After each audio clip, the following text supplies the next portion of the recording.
Thank you all for coming. I really appreciate it. Albuquerque Heading Home has come a very long way as a multi-agency collaboration. Many of those agencies are here today, and we're grateful for that.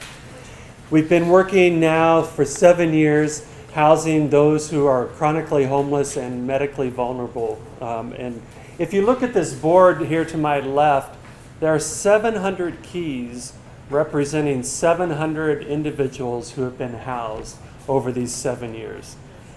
It's amazing. If you think about it, 7 years ago, there was only one key on that board. And so how far we've come. It really goes beyond just housing. If you think about the impact of individuals and families, what it means to be stabilized through housing is an extended family that's now sleeping soundly. It means medication being accessed regularly, less trips to the ER, a reduction in the strain of our jail system. There's stability to seek out and follow through on treatment plans, and it means sleeping with dignity. So we're very grateful. These are things that go unmentioned a lot, but they reverberate throughout the community, so I want to acknowledge those today. We know that Albuquerque Heading Home is a validated solution. We have the independent research proving this, and we know that the support mechanisms like moving in with furniture, neighbors who who commit to a year of volunteerism and become part of the neighbors' support system, all of that has combined to end with the result of a 94% retention rate annually, which is fantastic.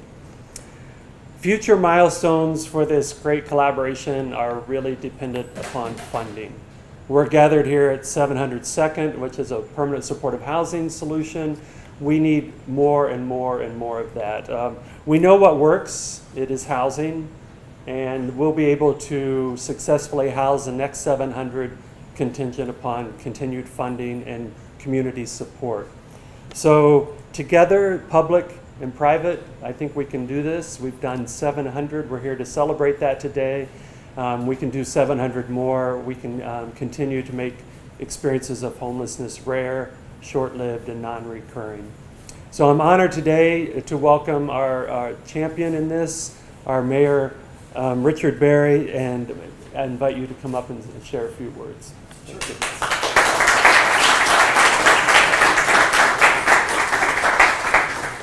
Thanks, Dennis. Appreciate it.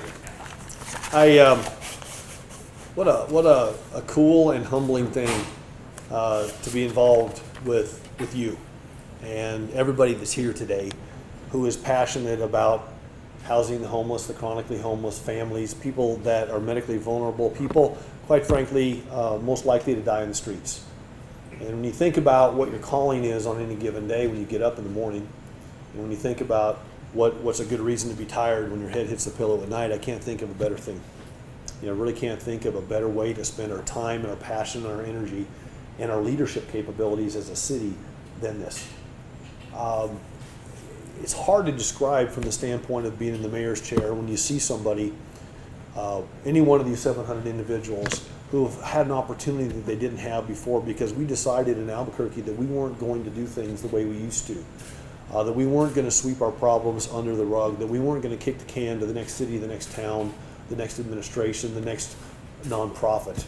We were going to take one of the most difficult and persistent social issues today, yesterday, and in the future, and we were going to do it in a way we call heading home, the smart way to do the right thing.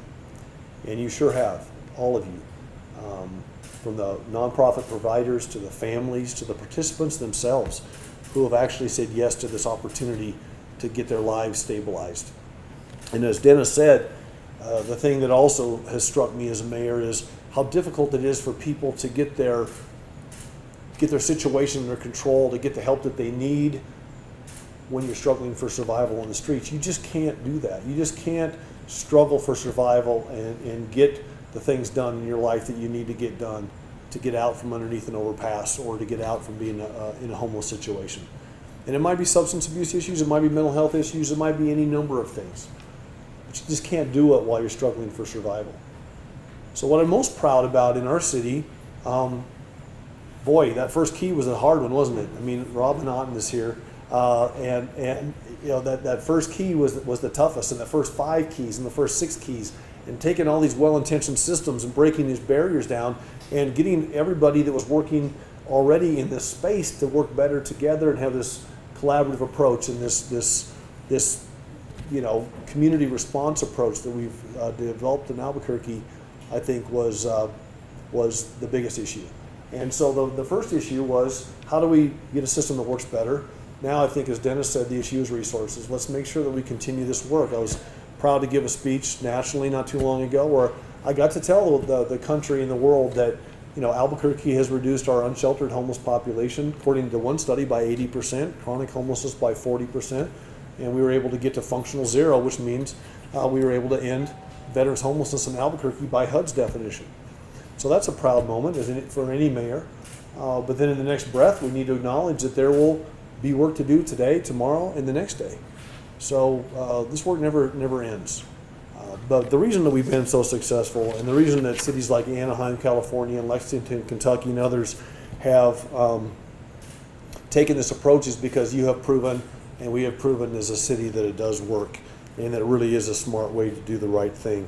When we can tell people that we housed 650 at the time, chronically homeless, medically vulnerable, and we saved the taxpayers $5 million at the same time that we can now put back into additional initiatives, who can be against it, right, at that point? But that's because you're being smart, and you're being diligent, and you're being good stewards of these resources that are out there. And not many people out there, cities, can say that. So when we first started, this was interesting on that cold day. When we were out early morning hours, when we were out there with our community and parents with their kids and grandparents with their grandchildren, and we were out doing a point in time survey, and your First Lady Maria and I were out there with the team, and you know, from that day forward to the story about Simon. If you remember Simon, what a wonderful man he was. He passed away, but you know, his family saw him on television and got reconnected.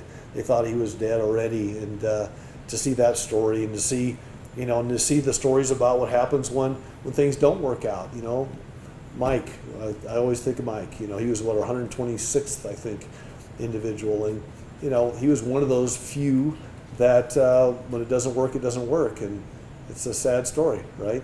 So we got to keep trying. We got to keep pushing, and it won't work without the collaboration. So I want to say a couple thank yous to Albuquerque Healthcare for the homeless. Raise your hand if you're here. Thank you so much. First experience was as a state legislator. I went down there one day and got coached up on what you're doing, and been a fan ever since. St. Martin's Hospitality Center, I see some folks from St. Martin's, and I see our outreach team here, so thank you for what you're doing as well. Supportive Housing Coalition in New Mexico, yay.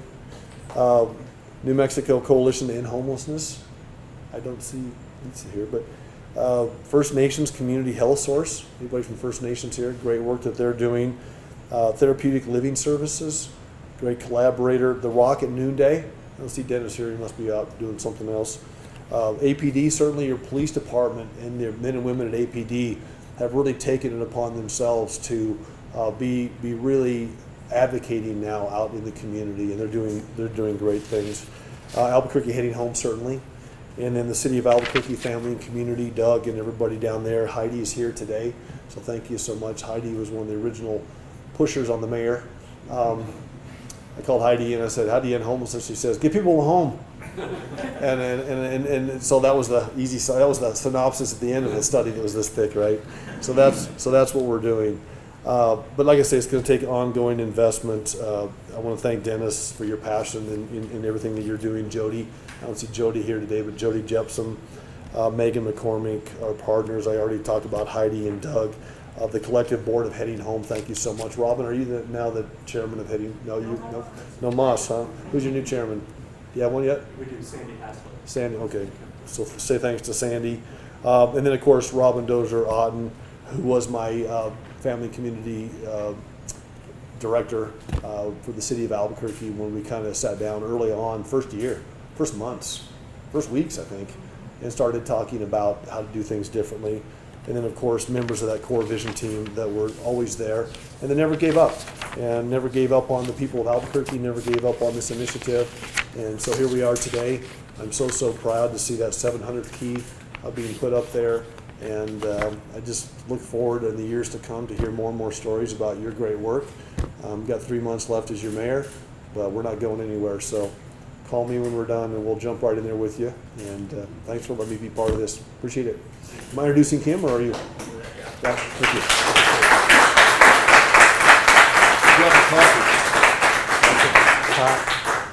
If you haven't had a coffee out here, you need to try some. It's hot. Be careful, it's hot. So those of you that were at our concert a couple weeks ago heard an amazing story, and if you were there, you're like me, you want to hear it again.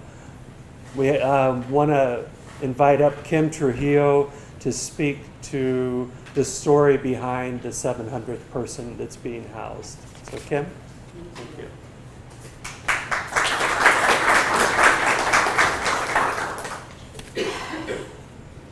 We all have hopes and dreams for our kids.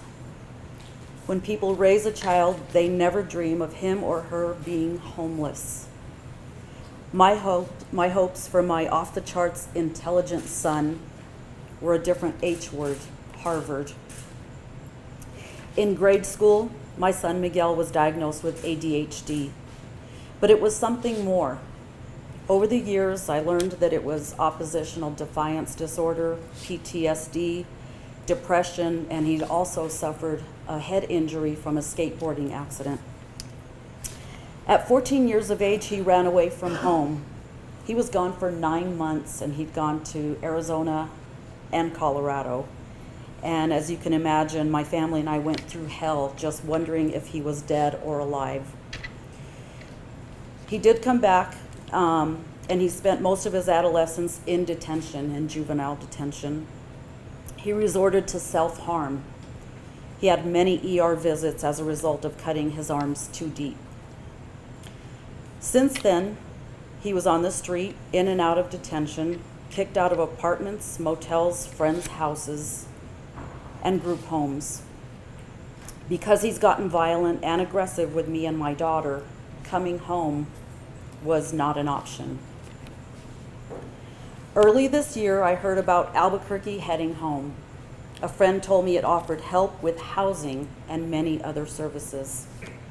My parents, who supported us through all of this, helped me find Miguel and take him to Heading Home. My son was sleeping on a couch next to a dumpster, next to a 7-Eleven in an alley in the Northeast Heights. He was also staying on the roof of a nail salon and a doctor's office, and this was through some pretty terrible weather. The lowest point, I think, was when I saw him panhandling. And I think as a parent, there's nothing worse than that. But that fateful day, we took Miguel to meet Jody, who I wish was here because she's been an angel. She's at Albuquerque Heading Home. She gave us the hope we'd always prayed for, with the dignity Miguel so desperately needed. She spoke his language and told him she had a voucher for him to stay in a nice, warm, clean hotel. She sought to understand him and his situation, and she knew there was a smart, sweet soul under that hard exterior that he had developed to survive the harsh streets over the years. She put us in touch with Albuquerque Healthcare for the homeless, and they helped meet his mental health care needs. They diagnosed him, and they put him on medication.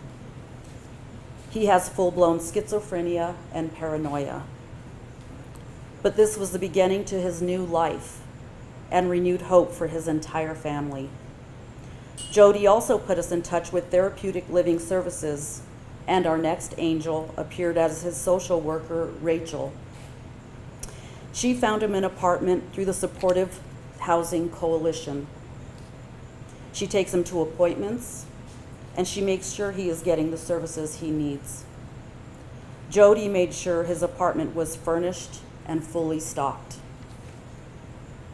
Knowing that Miguel has a roof over his head, regular medication, access to many services has made our lives much more livable.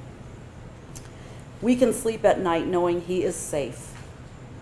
Our minds are set at ease knowing his mind is not in survival mode and he is not getting assaulted on the streets. He may not be at Harvard, but he is home. He feels healthy enough and safe enough to look past his illness to make plans for the future. Our struggle isn't over, but Albuquerque Heading Home, Therapeutic Living Services, Albuquerque Healthcare for the Homeless, SHC, and their collaboration have made a huge difference in one young man's life, not to mention his family and community. It really does take a village to raise a child. When you see someone that's homeless, remember they are someone's child. And they can come from a very normal family. And very often they are mentally ill and unable to help themselves. They just need a helping hand to get the many services that this city has to offer. I'd like to thank all of you who work to provide these services. You are giving people a new lease on life. You are improving our whole village. Thank you.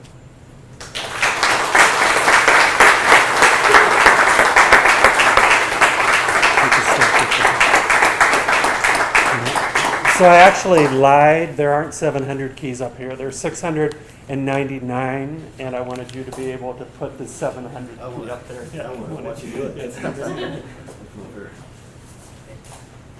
If you can reach it, right?